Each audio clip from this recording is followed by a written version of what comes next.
Kota-kota pelabuhan seperti Banten, Sunda Kalapa, hingga Cimanuk mulai memeluk Islam satu persatu, mengguncang tatanan lama yang telah bertahan ratusan tahun. Di jantung tanah Sunda, di ibu kota Pakuan Pajajaran, Raja Sri Baduga Maharaja atau Ratu Jayadewata menyadari bahwa ancaman itu tak lagi datang dalam bentuk pasukan, melainkan dari perubahan kepercayaan. Dengan kecerdasannya, ia membangun parit besar mengelilingi Pakuan, seolah berkata pada dunia, "Kami tidak menyerang, tapi kami siap bertahan." Demi menjaga warisan spiritual leluhurnya, Sri Baduga menetapkan Sanghyang Siksa Kanda Nengkaresian, 10 aturan hidup orang Sunda sebagai pondasi moral dan identitas kerajaannya. Saat para penduduk di daerah timur seperti Cimanuk mulai berpindah keyakinan, laporan dari penjelajah Portugis Tome Pires pun mengkonfirmasi bahwa Islam telah menyebar ke pedalaman. Sri Baduga tahu ini bukan hanya soal agama, tapi tentang perubahan kekuasaan.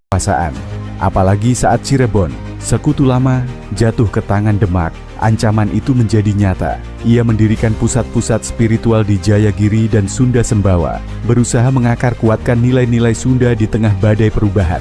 Maka pada tahun 1512, ia mengirim utusan ke Malaka, Ratu Samiam, yang diduga adalah putranya sendiri, Surawisesa, untuk menjalin aliansi dengan bangsa Portugis. 2 kali misi diplomatik dilakukan, bertemu langsung dengan penguasa Portugis, Alfonso dan Jorge d'Albuquerque. Tapi harapan tinggal harapan, meski dijanjikan perlindungan, bantuan tak kunjung datang. Sri Baduga pun wafat sebelum melihat hasil usahanya. Pada tahun 1522, saat Surawisesa naik tahta, akhirnya Portugis datang. Hendrik de Leme memimpin perjanjian. Mereka akan melindungi Sunda dari serangan, dan sebagai gantinya, mereka akan mendapat jatah lada serta izin membangun benteng. Namun seperti sebelumnya, janji itu tak ditepati. Benteng tak pernah dibangun. Dan saat akhirnya Francisco de Sade datang membawa bala bantuan pada 1527, semuanya sudah terlambat. Kalapa, gerbang penting kerajaan, telah jatuh ke tangan pasukan Islam yang dipimpin oleh Fatahillah. Portugis gagal merebutnya kembali.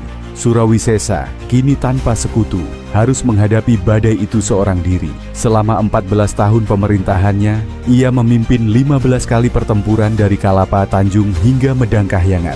Ia tak pernah kalah, tapi ia juga tak bisa menang mutlak. Kerajaan Sunda masih berdiri, tapi waktunya terus menipis. Ini bukan sekadar kisah perang dan diplomasi yang gagal. Ini adalah cerita tentang keyakinan yang bertahan, tentang identitas yang dipertaruhkan, dan tentang para raja yang tahu bahwa zaman sedang berubah. Namun sebelum segalanya tenggelam, mereka memilih untuk berdiri dan menjaga apa yang tersisa.